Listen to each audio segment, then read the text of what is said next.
More of that exclusive dashcam video of the deputy-involved shooting along the lakefront and why the sheriff released what he did when he did. That's coming up next on the CBS 58 News at 4.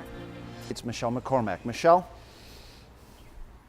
Well, Bill, the sheriff tells me he's releasing this portion of video at this time because it shows the public what really happened without hindering the investigation. It takes us back to Sunday evening right here along Milwaukee's lakefront. A driver makes an illegal turn. A deputy tells him to pull over twice. We want to warn you, what you're about to see could be sensitive for young viewers.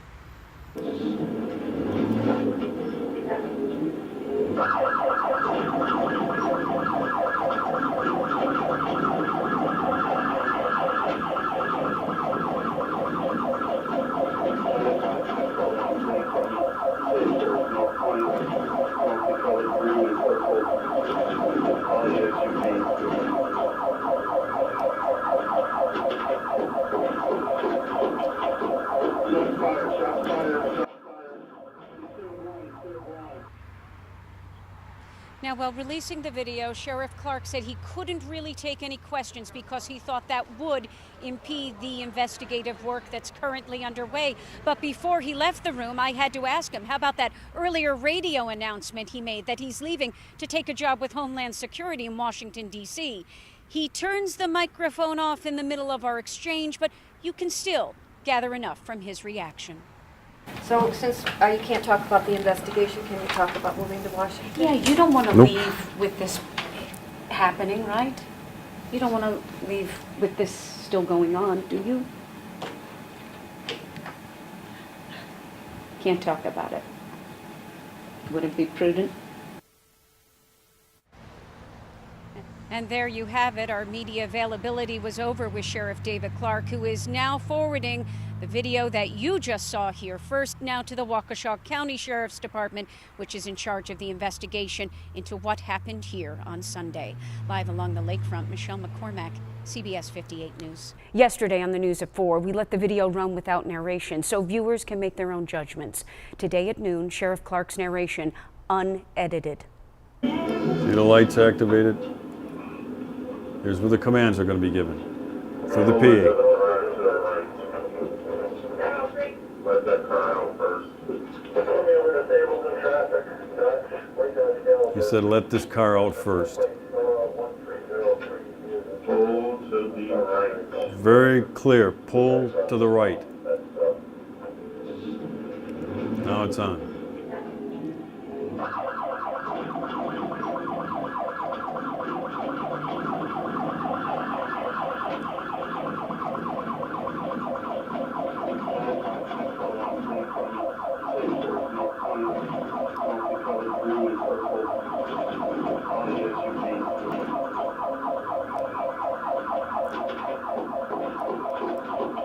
Deputy's almost struck right there.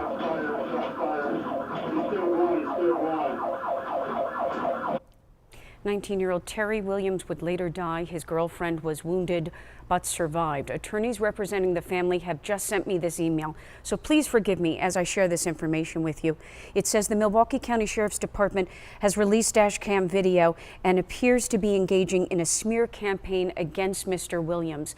They question whether the video really shows what the sheriff is purporting. They believe that Terry Williams was not driving in the direction of that Deputy Truax, when he opened fire.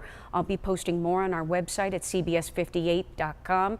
I invite you to join the conversation on our Facebook page and then check in with us today at 4, a local expert on the renewed call for scrutiny of supervisors when it comes to use of force investigations. And we have new developments in the story we broke yesterday at 4. Explosive reaction from the family of the man killed in that deadly encounter with that Milwaukee County Sheriff's deputy. Deputy's almost struck right there. The family of 19-year-old Terry Williams says the video shows that he was not trying to run down anyone when Deputy Michael Truax began shooting. They have stilled the video to show what they see is smoke from a shot when the SUV is, in their words, barely moving and the wheels point to the right. When the car turns left, the statement goes on, Mr. Williams was already being shot. Attorney Jovan Blacknell added that the Milwaukee County Sheriff's Department has released dashcam video and appears to be engaging in a smear campaign against Mr. Williams. One leading local expert we spoke with says when investigating use of force, the supervisors must also be under scrutiny. So the question is, are they properly trained? And most importantly, are they supervised? Is there good leadership, good management?